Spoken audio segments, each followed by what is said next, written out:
Welcome to the T.H.R.I.V.E podcast with the Shiloh Missionary Baptist Church. How does your faith kind of play into it, or does it play into it? What can be done about it? When I say the church, I'm talking about evangelical white Christians and the black folk who attend their churches. Hello, welcome to the T.H.R.I.V.E podcast with the Shiloh Missionary Baptist Church. I'm Fred Jeff Smith, pastor of Shiloh, and I'm very happy that you have chosen to share with us, either viewing this on YouTube or listening to us on iTunes, Spotify, or Amazon. We're always grateful for the opportunity to have these interviews, and we're always looking to hear from you. If there's something that we can do that will make this podcast more convenient for you or a better outreach to you, let us know. You can reach me at fredjeffsmith@cox.net. fredjeffsmith@cox.net. We look forward to hearing from you.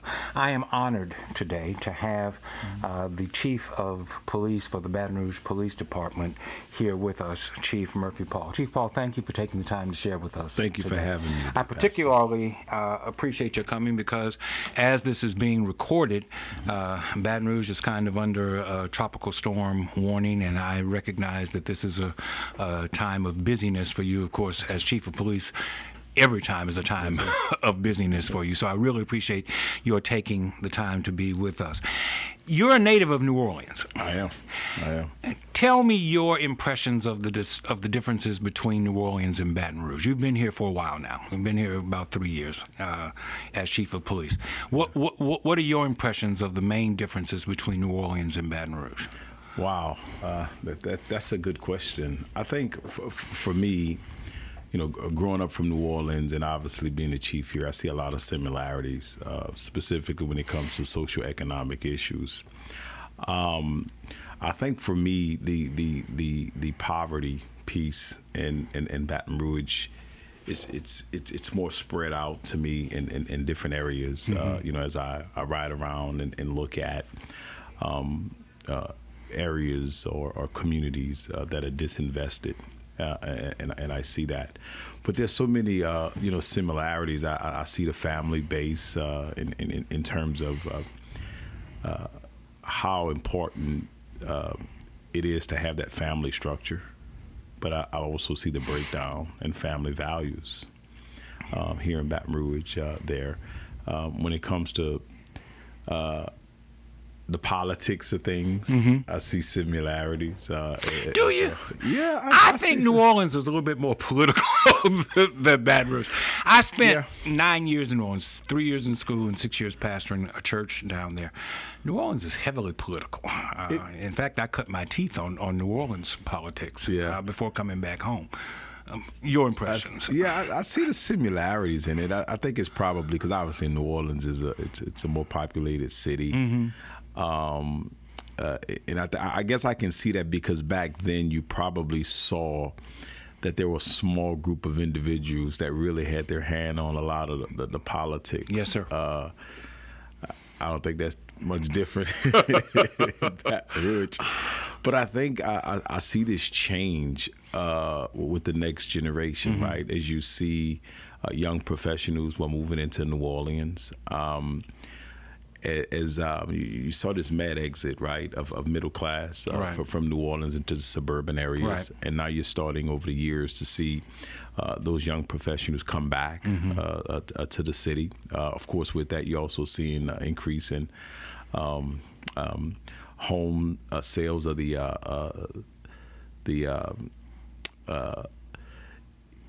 affordable housing, right? It's hard because the housing, the market has increased so much. So you start to see this migration back into the city, but then people can't really afford, and then you're starting to see how that impacts the demographics, right, of the city and those who come. So we're starting to see little pockets of that a little bit here in Baton Rouge, not to the scale that it was, but I think we're fortunate here because, you know, when you look at the mayor's leadership and how she really takes this holistic approach to addressing the socioeconomic issues of Baton Rouge, right? She's not just focused on one area. She's just as concerned about the disinvested communities, about the concerns of the business individuals downtown, quality of life issues. So to really be in meetings with her under her leadership and see this, what she tries to, she genuinely has a heart of concern for all areas of the city.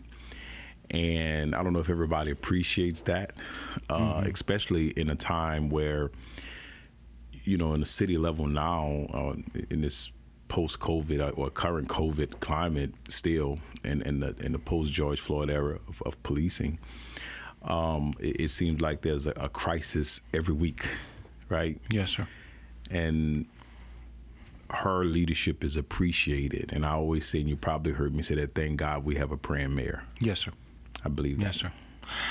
I have said to the mayor when she was our guest here that I think that the most significant thing that she did in her first term was hire you. I think that you have been a transformative leader in the Baton Rouge Police Department, and I welcome your presence and your influence in Baton Rouge. How did you choose BRPD? You came from state police. Yes, sir. And your educational background includes time with the Federal Bureau of Investigation. So how did you make the choice for local law enforcement as opposed to state, where you had an excellent career? I did some review. Yeah. You had an excellent career in state law enforcement. Yes. And, but what made you choose Baton Rouge as opposed to the FBI or some other federal agency? No, so it kind of chose me. If you look at, a couple of months prior to me being blessed with this opportunity, it wasn't in my plan. I heard someone say, "You want to see God laugh? Tell him your plan," right? Yeah, and it wasn't. And these things began to happen. I was planning on retiring, starting my own business, doing some consulting work. And even had a little, video. I mean, I was ready. I was just hyped, ready to start my consulting business. I was so excited about it, high energy. And then I went to become a certified coach and mentor under John Maxwell. So I invested into that. And while I was up there, I met some other trainees who were there, who were highly motivated, just charged up, ready to come back and teach everything that they learned. And in that process, the Baton Rouge Chief of Police position kind of came up, and I applied. And it took so long, the whole process, because the mayor had this committee interviewing us. So we were going through the process, and it was so long, and I began to get offers, right, from the private industry. And they were very attractive, one of them in particular. And I remember it was taking so long. I remember thinking, I'm going to take this job here. The guy said I can stay home and make the money and just travel so many times. A lot of it was research from my experience in law enforcement. And then this came, and I got the call, and I was in conflict, kind of, to be honest with you. But God, I prayed on it, and God said, "This is the direction that you're going." If I'd have dealt with it just in the flesh of it, and look at, or even had I known the obstacles, right, and the stress and so many things, I probably would have, but I prayed on it. My girlfriend who I've been dating, I was dating at the time, and she still is. She's a woman of God, and she's a praying woman, and she said, pray on it. And God said, I have something for you at the city of Baton Rouge. We have some work to do, so here I am. You ever have a talk with God about that? Because since you've been here, you run into some buzzsaws. Yes. You came in on the heels of, you mentioned George Floyd. You came in on the heels of Baton Rouge's George Floyd, the Alton Sterling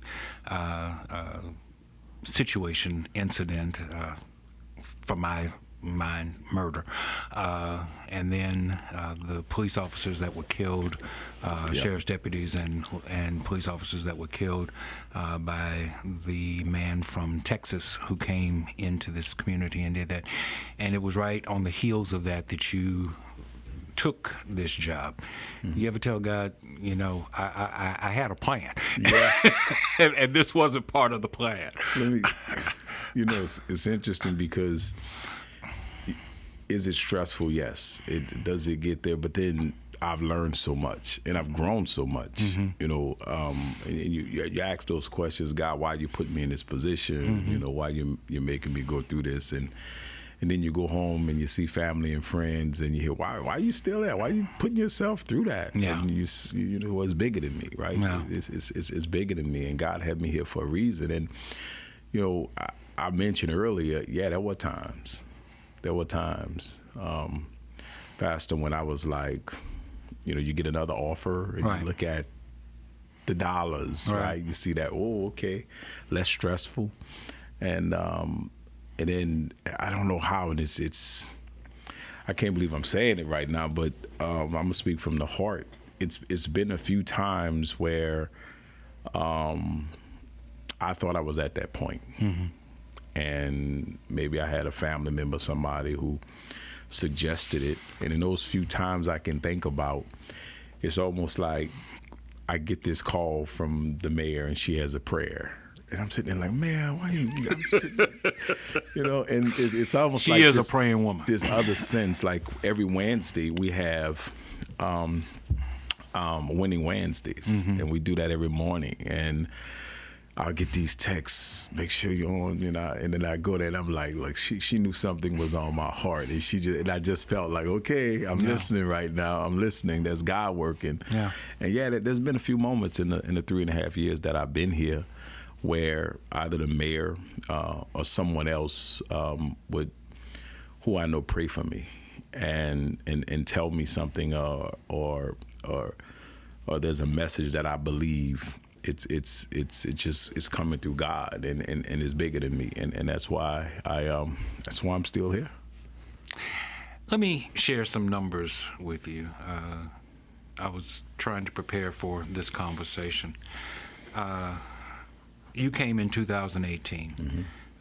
There were 105 homicides in 18, 97 in 19, 136 in 20, and thus far in 21 there have been 74 homicides. With regard to overdoses that led to deaths, there were 102 overdoses in 18, 126 in 19, 245 in 20, and thus far there have been 109. Is there a relationship between the number of homicides and the overdoses? Is there a drug problem in Baton Rouge?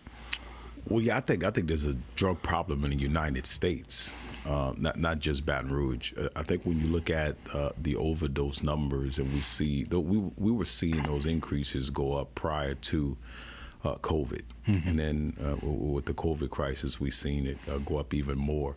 The drug that seems to be the nucleus of all of these overdoses, the majority is fentanyl, and it's a very deadly a drug that's not being used the right way, and we see that.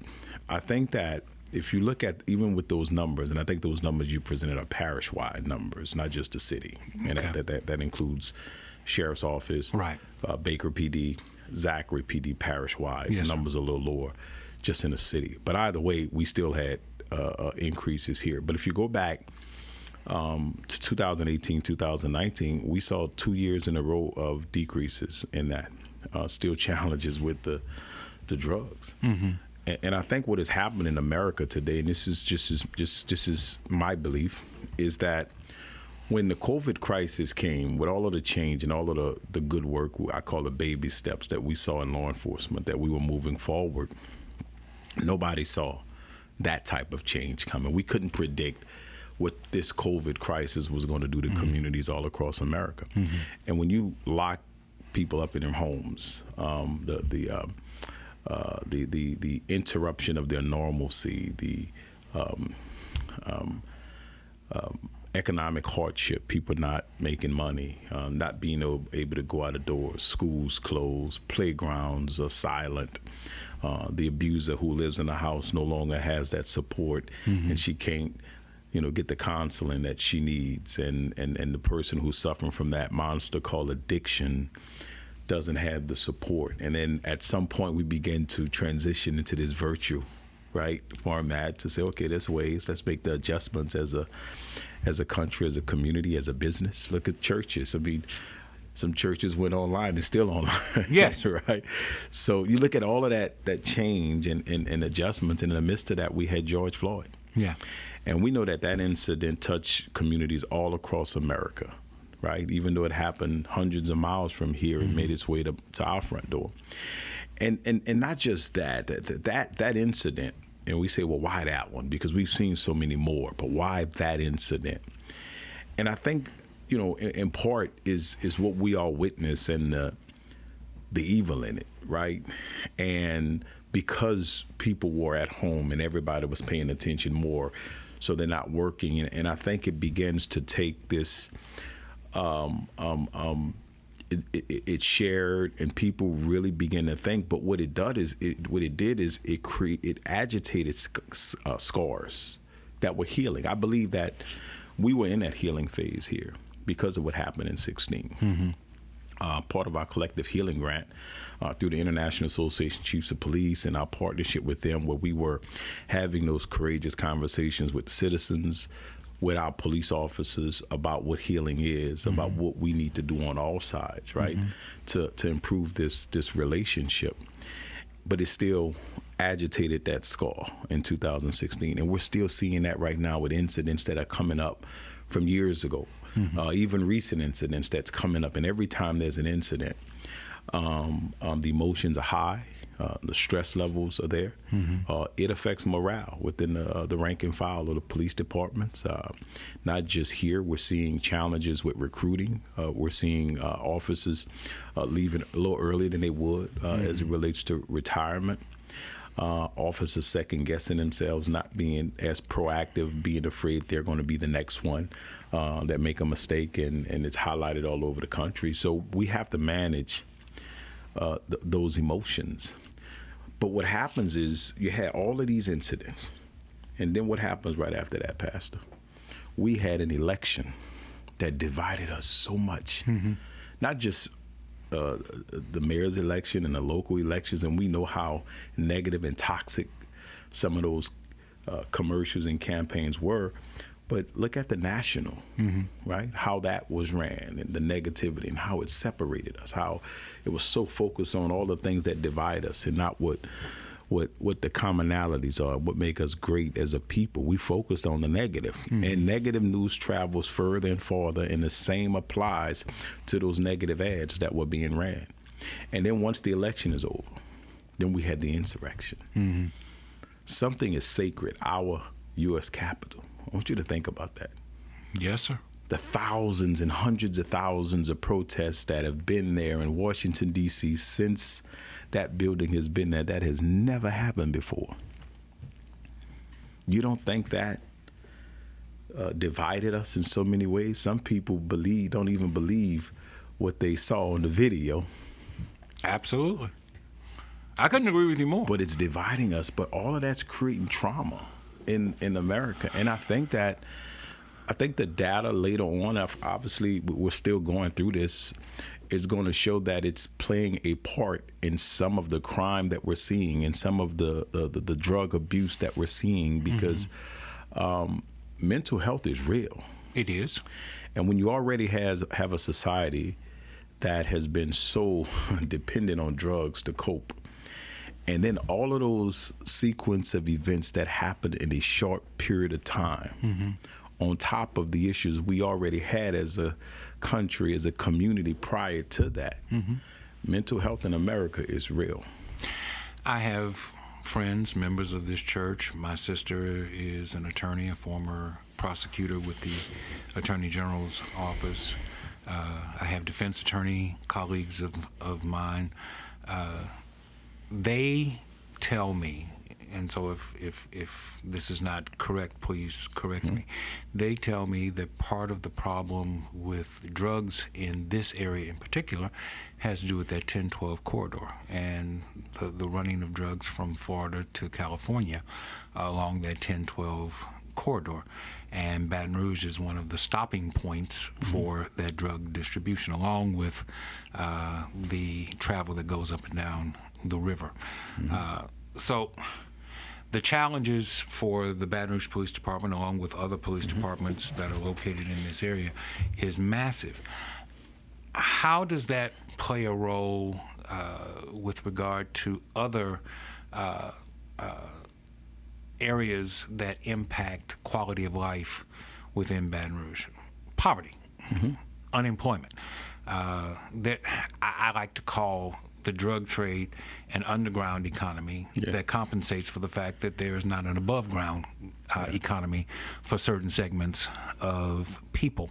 Could you speak to that issue? Is that an accurate assessment, or? Yeah, so we know crime is a socioeconomic issue. I think that's one thing we can agree on, that is bigger than law enforcement. Yes, sir. Crime is a community issue, right? Yeah. But let's look at, you talk about the drug. There is truth in that. We know about the operations, the smuggling operations that are coming out of South Texas, New Orleans, Baton Rouge, and their location was critical points in some of the trafficking that goes on in the country. We know of Atlanta, Georgia, as well, with some organization in the past. From my position on a HIDA board, we saw that, and there's truth to that. But what happened when we shut down the country, right? Think about this. Right, you remember back, April, when we were closing everything is closed. Right. How do drugs get into this community?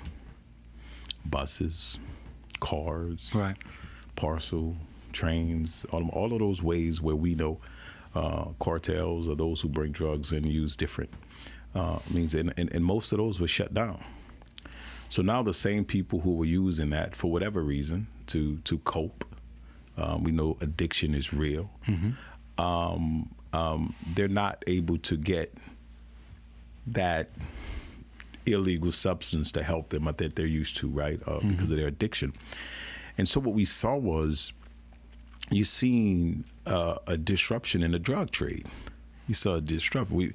When I talked to my counterparts in Houston, one of the things that we talked about, he was seeing there was drug dealer to drug dealer robberies, because you may not necessarily be able to get your connection, and a guy that you probably done business with many times on the up and up, for some reason now your money isn't flowing, but you still have bills to pay, you still have kids to feed, so it's easier for you to rob this person. So we saw drug dealer to drug dealer robberies. You see some guys who are used to making a certain amount of money, and the amount that the drugs are not are coming in at the amount that they were, at the rate they were, so you're cutting it a little more. Hence the increases in all of these overdose deaths, because they don't care. They don't care. They just care about the money. Right. So we've seen all of these things that, when you really think about it, how COVID has changed the data that we're seeing. More daytime shooting incidents. Yes. Many are drug related. More women, female victims. Closer relationship between victims and suspects. All of that happened post-COVID, that we were not seeing that type of data before. But they're correct when they say Baton Rouge and New Orleans historically have been a critical, because of our location on I-10 and I-12 to get through. Cartels have used us in many different operations that we've seen. It's been a critical point. So when you make this point, and I'm sure you've made this point in other venues than here, does the business community approach you and say, Chief Paul, can you help us?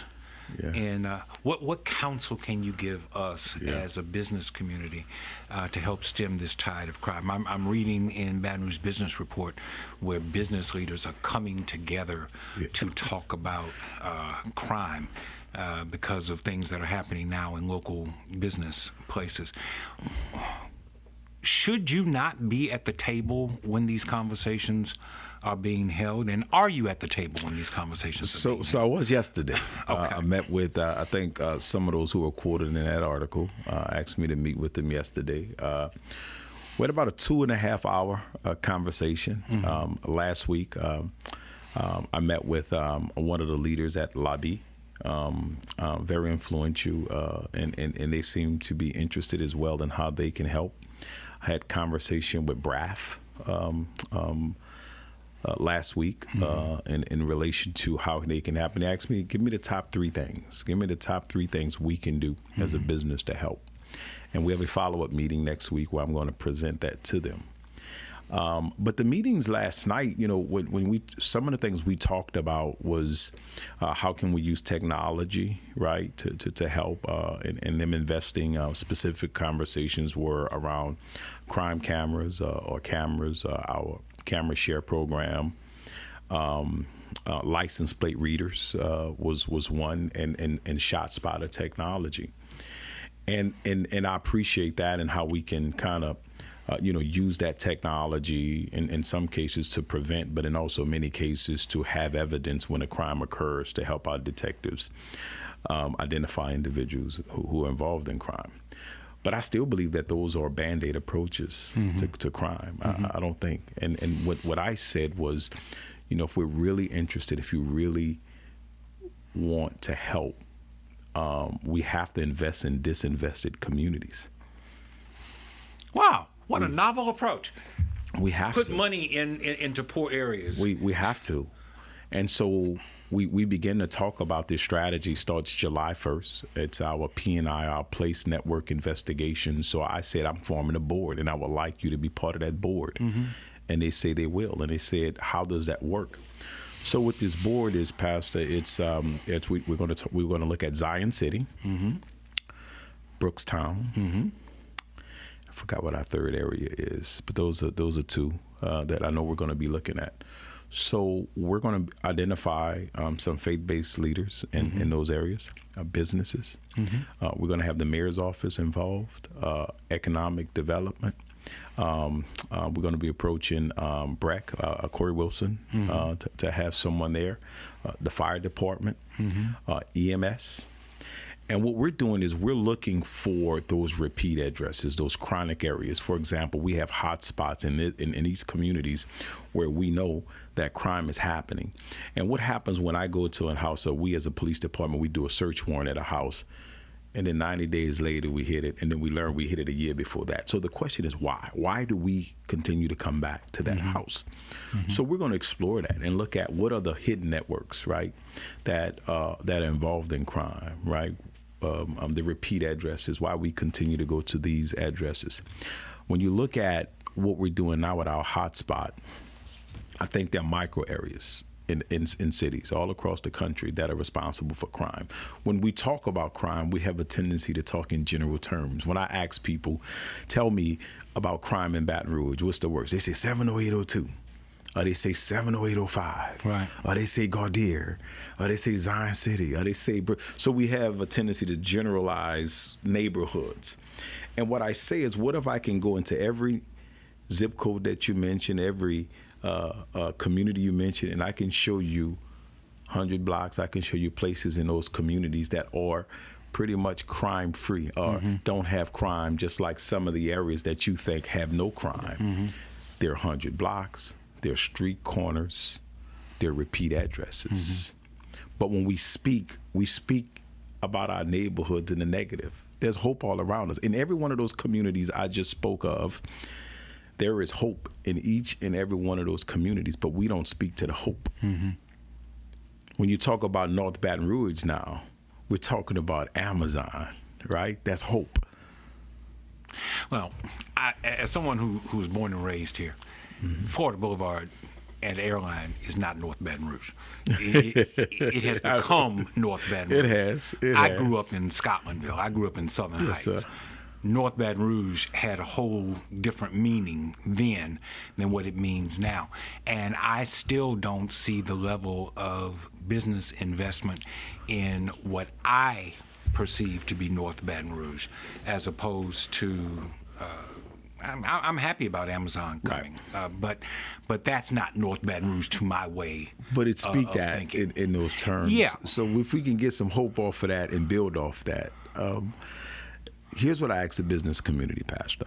I said, when we go in with this operation, it's going to be heavily, heavily led by intelligence. And we're going to have the data, we're going to have the intelligence to identify who those bad actors are, what business owners are in there that may not necessarily realize that their business or their practices are helping promote or support some of the criminal activity that may be causing this particular area in our city to be a persistent high crime area. So what we're saying is, okay, when we do this operation, we're going to get you involved on the front end. But I want you to look at it from an economic development standpoint. Because when we come in and we do an operation, there's something negative, heavy police presence in some areas. That's how we did it traditionally. We're going to do it a little different now and investigate all of those businesses we call hidden networks that help drive crime. And when we come in there, you're gonna have this portion where it's neutral, right? The negative, we did something, is neutral. Well, the reason it continues to get hot again because we're on to the next operation or we're in the next area. What we need is to invest in those communities, right? And that's where the economics come in at. So we never let it get hot again. We're going to identify the schools in those areas, buy some buildings in those areas, offer money and loans to help young folks start businesses and jobs. And if we are able to do that in these target areas, these areas of concern that we've identified, I believe it's really an opportunity for us to really invest in communities that, and I'm speaking about business leaders, communities that really need the help the most. I was disheartened 7 months ago, when a feature was done on the problem of panhandlers, people standing out on the interstate asking for help out around the Seagan Lane area off of I-10. And business leaders came together, and the solution that was at least written about in the paper had nothing to do with helping the people. It had to do with purchasing buildings. Richard Lipsey said, well, I'll just buy the hotel that they stay in and close it down. And that'll solve. It doesn't solve the problem. It just moves the problem to a different location. By the same token, I was very encouraged when I read the other day that the mayor and some downtown business leaders have been talking about infusing dollars and training into this area to help deal with the homeless population and panhandlers that are in the downtown area. And I would like to see more of that taking place in different areas of the community than what I saw being listed out on Seagan Lane. Yeah, and he's been involved in those conversations on both ends. I think that was probably he's a very passionate guy, but he has been involved in those conversations with the mayor's office. That's being led by Dr. Jones. And she's doing a great job with leading that effort. We have police officers who are being trained, who have the CIT training that's needed. A lot of those individuals obviously have mental health issues and also their addiction issues, and they're very familiar with the homeless population and the panhandling population. So there's some straight. He's been involved in those too, and we had a meeting the other day, and he was involved in that. I got a call from him on that. So we are trying. We're trying, but I can tell you. The business community is asking, Chief, what can we do? And it was important for me to just be frank and direct with him on, if you really want to stop the crime problem here in the city of Baton Rouge, you have to invest in black folks. You have to invest in young black men. Yes, sir. And I believe one may have expressed a concern about, feeling safe when it comes to shootings. And I said, sir, the reality is you okay.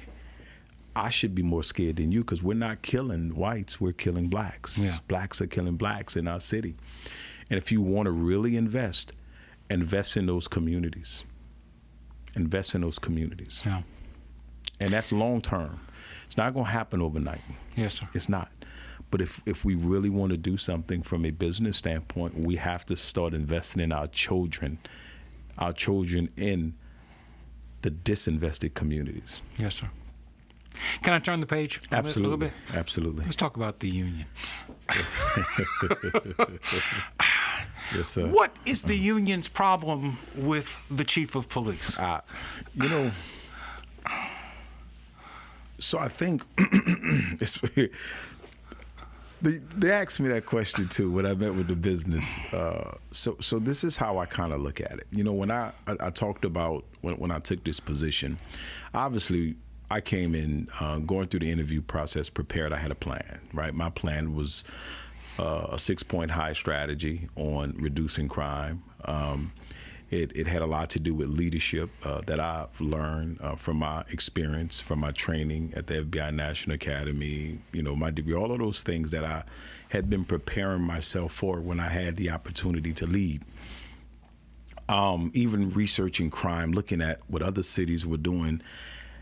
And Pastor, I never in my research, in my preparations, did the research on the union and the influence they had with the Baton Rouge Police Department and this community as a whole, and Yes, the sir. relationship and the politics, and I can go on and on. Never thought about it, never really concerned myself too much with it.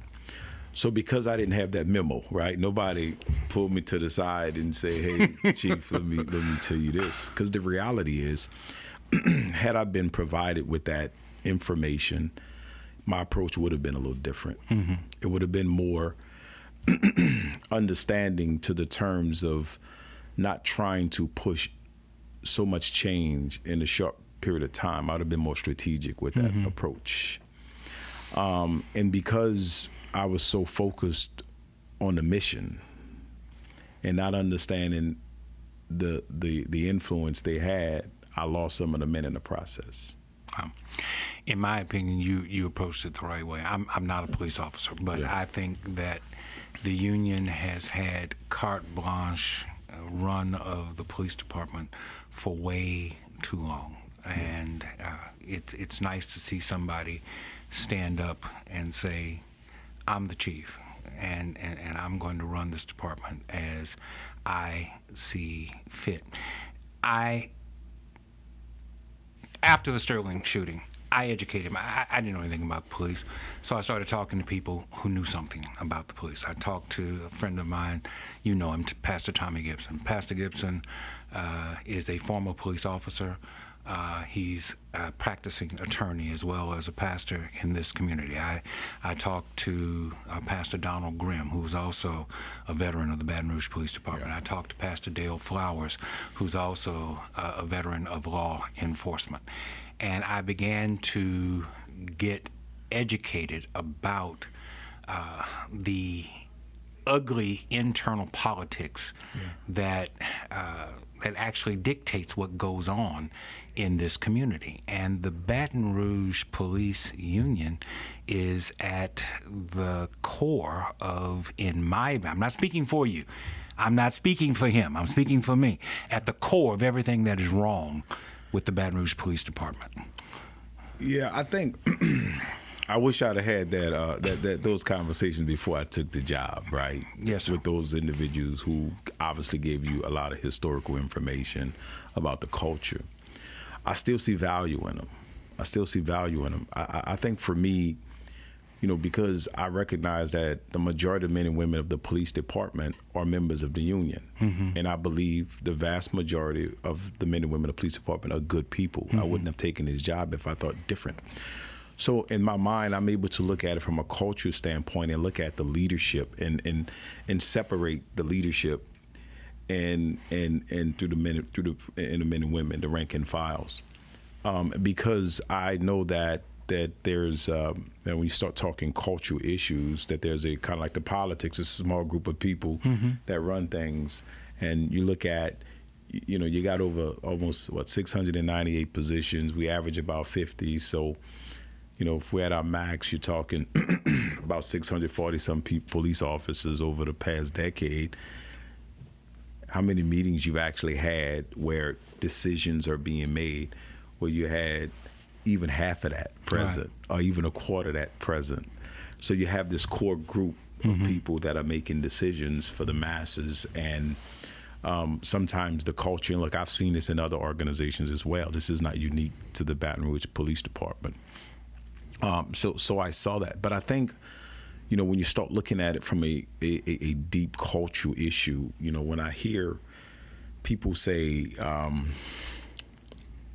why? Because you hear other law enforcement leaders say that'll never go on in our department, right? Sheriff's office, other police departments, like they wouldn't tolerate it, or they would not.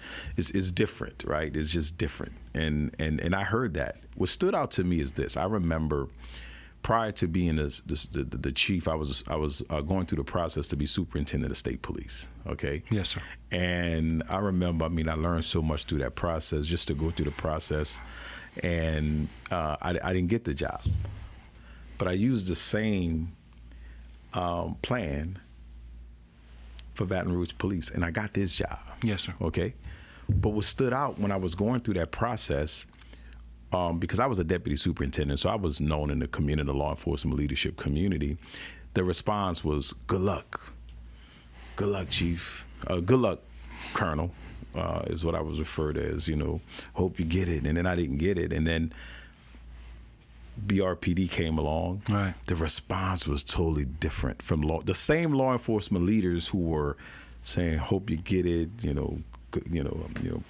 pushing for you, praying for you. When I put in for this job, it was, are you crazy? What do you think you're getting into? Right? Yeah. And I should explore that a lot more. Yeah. But that was the response. And I went back and I asked them, why did you say that when I was going through the process? You didn't say that when I was going to be the superintendent. I was trying. Why do you look at this department so different? And each one of those leaders, now, I don't know if they'll tell you that, but I'm going to tell you there's not a law enforcement leader that I spoke to, and I've spoken with a lot of them in this area, who all said the same thing. And it's 3 words. It's the union. Yeah. It's the union. Yeah. But they too can distinguish the good men and women who work for the police department and the institution of the union. I know most people wouldn't understand it because it's kind of like you see them one and the same, right? I'm not in your seat, so yeah. I try to act like I have some intelligence and not think that I can understand from your point of view.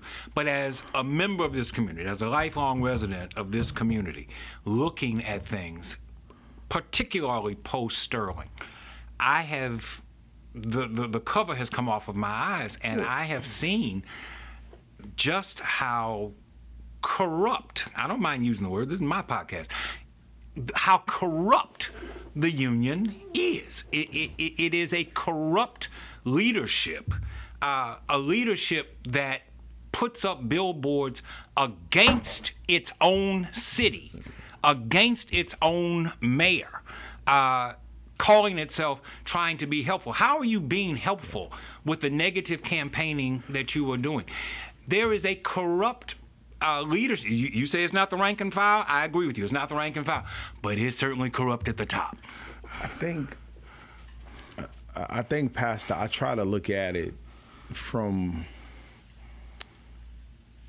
we all have different life experience, right? And when you have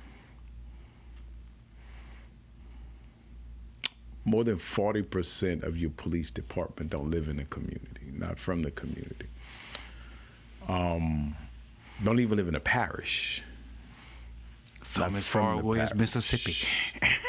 Yes, sir. So I think that, if I come and I'm trained and I see and I don't really understand because I've never been there, I've never been part of, it's our job to train. That's why we have our procedure justice training that's mandatory, where we actually have members from the community come in and talk to us how they want to be policed, how they've been policed. And I think it's very important to see that. I've sat in that training and listened to our officers engage with the citizens in the conversations, and I get goosebumps because I love it, because the people that we sending in there don't all love the police. Some love us. Some love us today, don't like us tomorrow when the next event happens. And it's a, love, hate. Some come in there and talk about we're the best thing since sliced bread.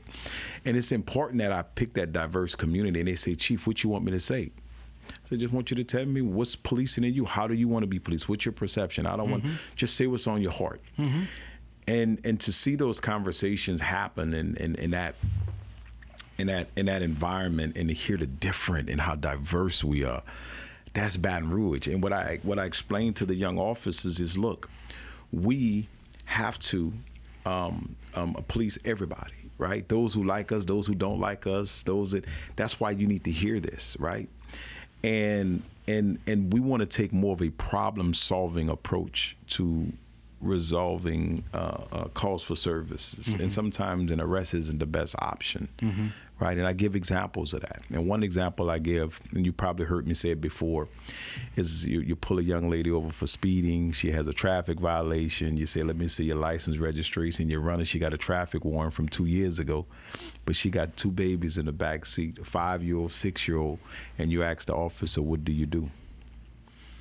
The correct response is taking her to jail should never be an option, because at that moment in time, it's not about her being irresponsible for a ticket she didn't pay for 2 years ago. It's about the trauma that those babies are going to go through and experience when they watch you put mom in handcuffs and take her away and call social service. Ask yourself, is it worth it? Yes, sir.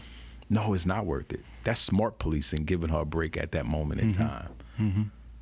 Because it's not about her. It's about those babies. I understand. It's about the babies. So I don't know if everybody gets that scenario that I just presented to you. But should not law enforcement officers, veteran law enforcement officers, get that? See, the other question that I want to ask you is, because I think you're a breath of fresh air in this department and in this city. The other question that I want to ask you is, aren't you tired of cleaning up other folks' messes? Because you have spent a considerable amount of time, at least as I can read it in the newspaper, cleaning up other folks' messes, other chiefs' messes. I don't look at it like that, Pastor. I really don't. I try to look at it from the standpoint that, okay, God put me here. I have these things that I want to accomplish. Being able to put a team around me. Changing a culture is hard. And I was saying it earlier to try to, we still got that scenario I got. There's a lot of police officers who get it. But I can tell you, I spoke at IACP. I gave that same scenario, and I had young police officers come up to me and say, well, I talked to my sergeant, and he said, that's impossible. You have to take him to jail. And I remember having this, I'm not going to say the department. Maybe I did already. But I remember a couple of police departments where the guy's actually on his phone. This is after, I'm on the panel, and this is after, and this young man come up to me, and he's telling me, I'm on the phone with my sergeant, and I thought that was a good idea, but he said, this is why we can't do it. And I remember saying, because what the sergeant was saying, if a person is wanted, if there's a warrant, then you're required by law to make that arrest, right? And I said, well, I hear what you're saying, but there is some discretion, and you have to talk to your legal folks about it. And I gave this scenario, I used to work narcotics, and we would buy drugs from those who were selling drugs. We don't arrest them right then and there. In some cases, we'll get the warrant and hold them until we continue our active, ongoing investigation. We don't arrest them. What's the difference? I mean, we had long-term investigation going 6-7 months. What's the difference? So there is opportunities for discretion. There's opportunities to look at our policies. I have a policy on the books right now that I have not pushed out because we're looking at it at IACP, and it's called alternatives to arrest. Alternatives to arrest, where we're going to be clear as day on from a policy standpoint on things we can do better as police officers, and not just trying to arrest our way out of these issues that we're seeing. You brought up narcotics, of course. That leads me to the question about the problems that exist within the Narcotics Bureau that you are trying to unravel somebody else's mess once again, that you've been trying to unravel. I was in a meeting earlier this week with the district attorney talking about trying to make people whole who were arrested under this Narcotics Bureau, which now has some shade on some of the things that were done. People's lives have been negatively impacted, and to my way of thinking, the criminal justice system has a duty to try to make these people as whole as possible. And to use the logic, and I'm not saying this is the district attorney's logic because it isn't, but to use the logic that I've heard some people say, which is, well, if they weren't guilty of this, they were guilty of something. The logic of equivocation doesn't work for me. In this particular instance, these people were not guilty of what they were charged with. And I think that the criminal justice system has a responsibility to do whatever it can to help make these people whole. You can't get a job if you put on an application that you were charged with. You don't have to be convicted. You just have to be charged with it, and it's going to keep you from getting a job.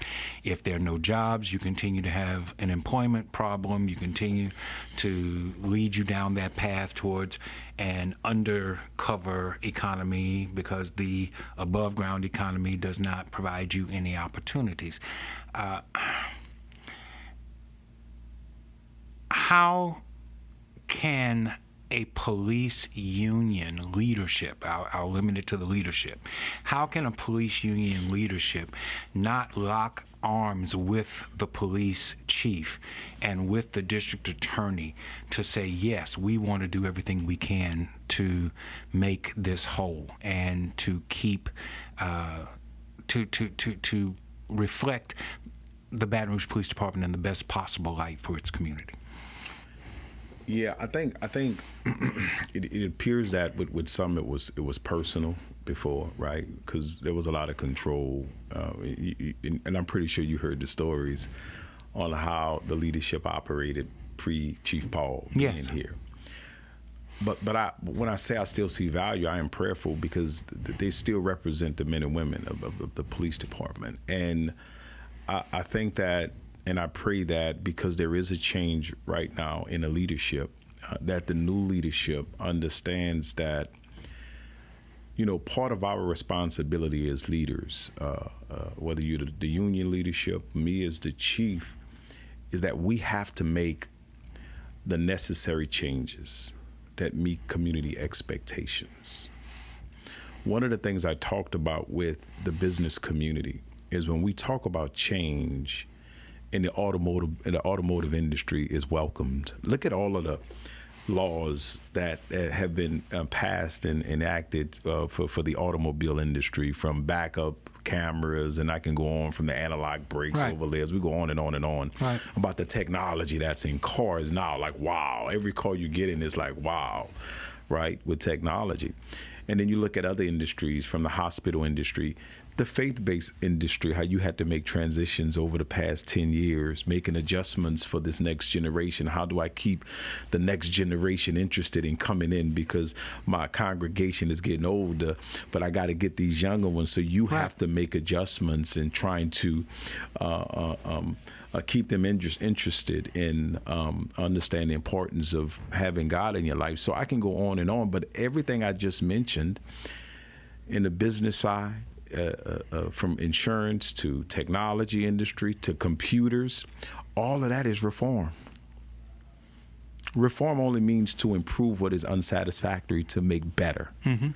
So why is it when we say reform in law enforcement, it's looked at in a negative? I agree. It's only means to improve, right, and make better. So my prayer is that when you look at all of the laws that are being passed at the state level right now, some the governor may have signed already, but I know some have reached his desk, doesn't really impact us because we've already doing it. We already made those changes in our policy. So we didn't need the laws to tell us what good policing looks like. So the laws are actually catching up with you.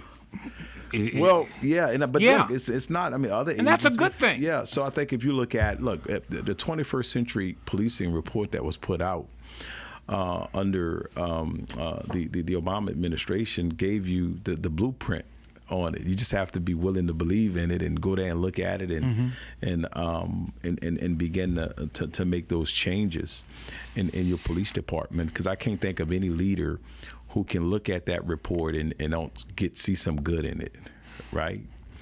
But sometimes when people have problem with the messenger, they can't see the they can't hear the message clear. Yeah, I think, but the reality is we are seeing some changes. I am prayerful that you're going to see different leadership, more understanding that, we can agree on 90%. So why are we arguing on the 10%, right? You're highlighting the 10%, but you're not talking about the 90% of the things that we agree upon. I think part of that is the times that we're in. It's so political. I also think there's trauma. There's trauma, on some sides when you had people who were inspired, people who were looking forward to, and with their mind will be change, and then that don't happen, and that's trauma on a local level, and then it don't happen on a national level. There's even more trauma. You are the chief law enforcement officer for the city of Baton Rouge. Part of your responsibility has to do with supervision of your police officers. Yes. How frustrating is it to you that you can administer a certain form of discipline and have that discipline undone by a community board, law enforcement board, that can come back and say, no, we're going to do it a different way. We've seen that happen also here recently.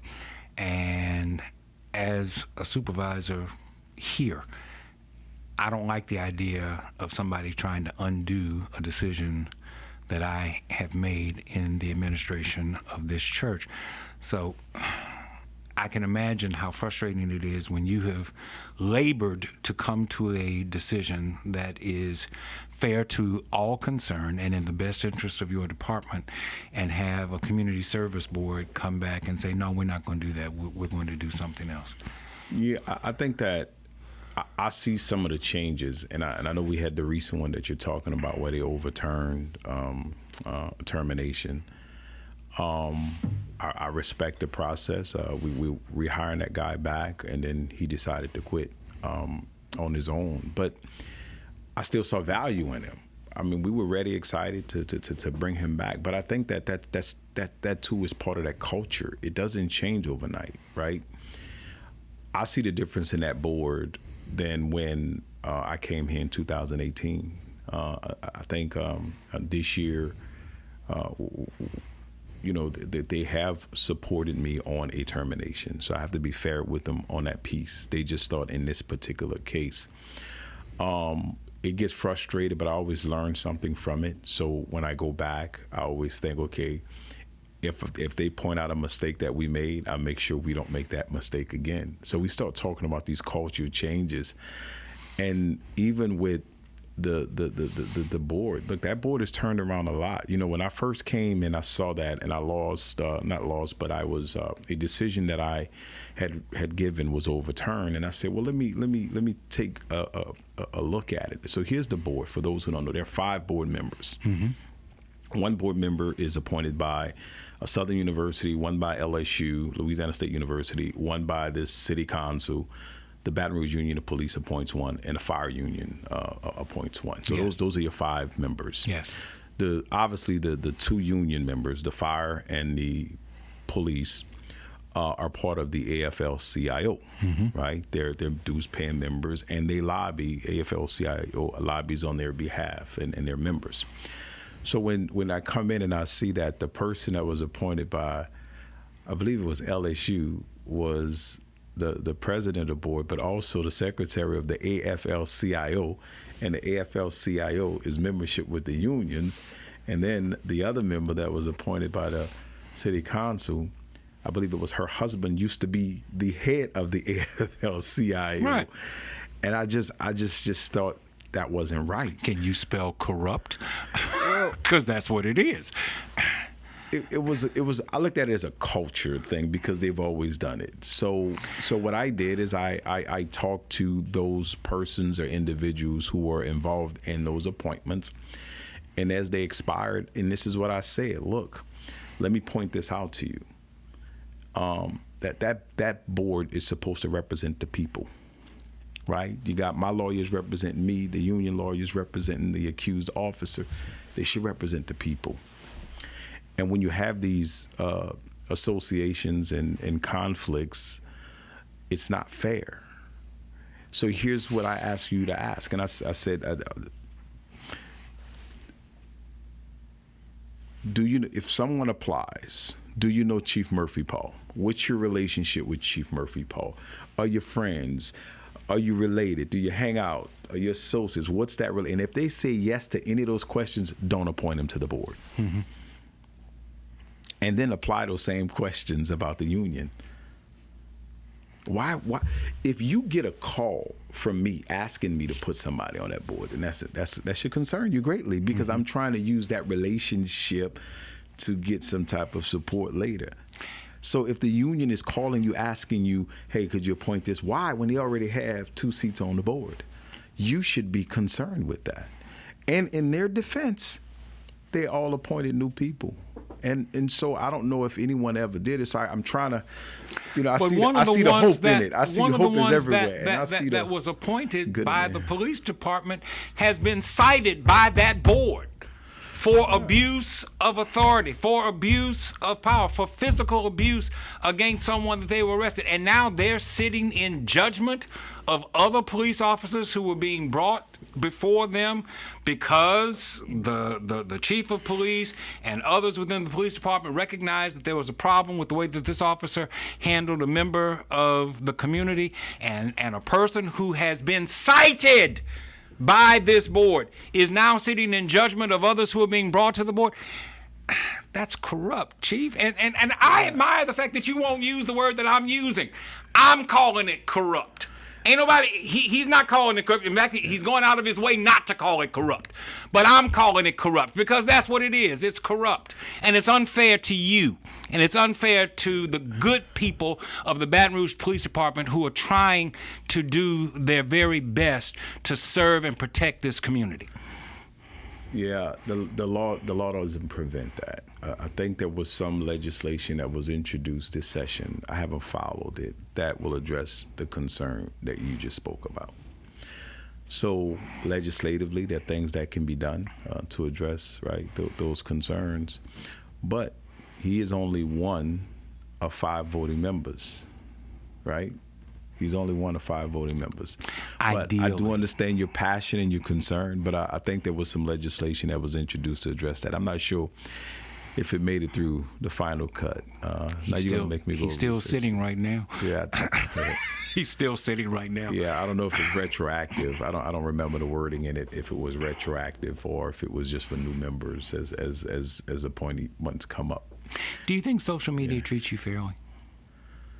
I don't pay attention to it, right? I don't have any control of that. Like, I focus on my area of concern, those people around me. I don't let anybody steal my joy. I do know that when I'm out and about in this community, I hear positive comments every day. So what I hear and what people say don't always line up, because when I'm out in the community, the response that I get is that the people understand the challenges that I have. They love the men and women of the police department, with the understanding it's not everybody. And we've done surveys to support that support that as well, and it's been more positive than negative, actually. And I remember when I first came in, and you hear it, they said this about you, Chief, or this or that. And me and this person, we were looking at it through the thing, and I was like, oh, okay. And then we went to another website. They were just calling me all kind of names and things. But it was the same people who were on this site were on this site, was on this site. And it's the same ones calling in on the radio show. So think about it. Most people, and I started with my inner circle. We talk about your circle of influence. And I asked my inner circle, have you ever blogged? Do you go there and make comments? And most people say no, but I have done it before when it was something they were passionate about and they gave an example. But for the most part, the people in my inner circle say no, they don't comment on social media. And I say, well, do you ever pick up the phone and call a radio show to talk about something? You say, I ain't got time for that. No, I'll listen to the radio while I'm driving or while I'm doing something, but I don't have the time. So in my mind, I think the silent majority rules, right? Those who have the biggest voice don't always represent the masses. Those who have a platform don't always represent the masses. And that's, I believe that in my heart. So my mama told me a long time ago, don't ever let nobody steal your joy, son. You're a father of 2 sons. 5 sons. Yes, sir. Twins. I got the twins. Yes, sir. How do your sons enjoy Baton Rouge? Do they enjoy Baton Rouge? Yeah, not, I kind of shelter my babies a little bit. I got to admit that for reasons. My oldest is starting LSU. In fact, when I leave here, I'm going to see him. My younger boys I have twins that are in the 11th grade, going to the 11th grade, and then my youngest is going to the 10th. Well, he's going to the 10th, but our youngest is 9, Aiden. So, yeah, you know what I try not to do, Pastor? I try not to. I don't want my sons to live through my life experience because mine is different. No different than my father, my grandfather, my uncles. When I listened to their life experience, I remember hearing stories about New Orleans. And look, you can do the research about New Orleans and their relationship to the community. That's why they went under consent decree, arguably one of the most corrupt police departments in America at the time. But I can remember hearing stories from them, and I had never had any contact, negative contact at the time with law enforcement, but I had trauma through their experience, hearing the stories about how they were treated and what was done to them. So that's when we talk about that generational trauma that a young kid can have just by hearing stories from dad, from uncles and others, because he's sitting there, sit there and watch a grown man cry, somebody you look up to, somebody you love, somebody you know is a good person, and to tell you about this negative experience, that creates some trauma in me before I even have any interaction. That's why it's so important for us to talk about things like that in a training environment, to explain to the officers who don't get it and don't understand it because they don't have the life experience. That doesn't make him a bad person. This is why he may be scared. And I think we can do that without compromising officer safety. So I don't have those type of conversations with my sons. I did have the conversations about what to do when you pull over. Right. Here's what daddy wants you to do. And I tell him what good policing looks like. Right. But I also tell him what bad policing looks like. And I give him tools in both situations and what to do. Right? Yes, how sir. to go online and give that officer attaboy if he was professional and doing a good job. Yes, sir. Even if he may have taken enforcement action for something that you know you did wrong. But when you see bad policing, here's what you do. You call daddy. Daddy gonna deal with it. Right. But I don't want you on side that roadway trying to be a lawyer, trying to do all of these things. Now, here's what you do. Right. A couple more questions, and we're gonna close up. How's the police department doing with recruitment? I have a member here who is, I guess, within 2 years of being on the police department, Jermaine Javius. He actually works in our music ministry. He loves the police department. Yeah. But from your perspective, how is the police department doing with regard to recruitment, particularly for African-American prospects for the police department? Yeah, so we're seeing some wins in that category as it relates to the change. We're starting to see slowly a police department that's more reflective of the community that it serves. We're seeing around about a 7-point turnaround in that over the past couple of years. I see that as small wins. We're starting to see wins, and those numbers are going down as it relates to officers who live outside the parish, right? That's one. We have an academy going on right now. We started with, I think around 18 or 19. We lost about 4 already in the first couple of weeks. So recruiting has been challenges. When you look at police departments that make more than us in surrounding areas that we're competing against, you go state police make $20,000 a year more with less stress in terms of what you do every day as a police officer.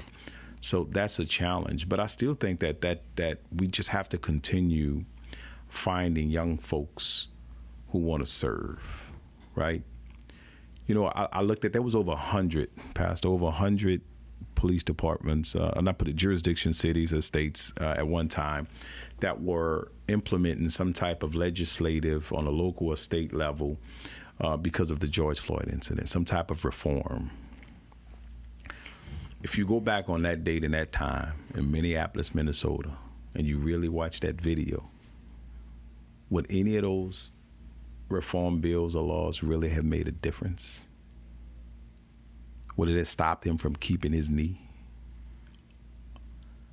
on George Floyd's neck, standing there, kneeling there, with his hand in his pocket, while people telling him he can't breathe, while a grown man cries out for his mother and just stood there? When you saw that stare, you may not be able to articulate, but you know when you see that stare, reform wasn't going to change that. That's in his heart. We missed something in that recruiting process. We missed something in that process that allowed him to get there. That was pure evil. Yes, sir. Last thing I want to ask you about, this is a church podcast. Shiloh is a historic church in this community, 149 years old. I'm always concerned with what we as African American churches, congregations, can do to help improve the quality of life within our community. And I think working with the police department is something that we can do. What is it that you would like to see as chief of police come from our African American churches that would be helpful to the work that you do? You know, Pastor, the young men, and because look, what makes headlines is shootings, is violent crime. That's what make headlines, right? Those headlines translate into barriers for economic development. And I think that's why you hear the business community start speaking out, because you start looking at these headlines and now people are scared to bring business here. There's a fear of conferences. I mean, there's so many negative things that can come out of those headlines. So when you look at the individuals, and let's just be clear, it's young black men. It's young black men killing black men, black boys. And they don't go to your church. They don't go to the churches in the city, but their mothers do. Their sisters do. Their aunts do. Their girlfriends, their wives, the mothers of their children, they do. They do. And if we really want to have an impact on this generation, then we got to get from behind the pulpit. We got to get out there. We got to meet them where they're at, because they're not coming to your church, Pastor. They're not. Now, how we do that? I know we have a breakfast that we're organizing right now that the foundation is going to help us pay for, where I'm going to be asking for some messaging, help in messaging on things that I think we can do, because the message isn't to them, it's to their loved ones. When you look at these shooting incidents, even some of the high profile ones, in all of these cases, and many of them, there were opportunities for intervention. How can the church get involved in that intervention? Look, mama's not going to pick up the phone. Girlfriend's not going to pick up the phone and call me and call the police department in most cases and say, hey, chief, you know, my boyfriend, he may be in that life, but he's being threatened by this guy, or he's beefing with this guy. And we just need help, because I just think it's going to get out of hand. if we don't do something, because there's this fear that they're going to get their loved one in trouble. But just what if the church was that safe space? What if the church was that safe space? What if we start preaching that to our members and saying, look, we're here for that. Let us help resolve that difference, that beef. Let us stop the crime before it happens. Because we know in many of these instances, it's being played out on social media prior to, through interviews. Somebody in that person's inner circle had information that could have been presented. Some of the things that they're beefing over makes no sense. We do know we have group violence issues in our city. We know who those groups are.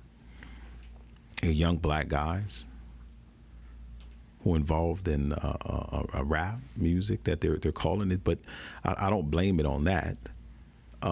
That's what they're identifying with.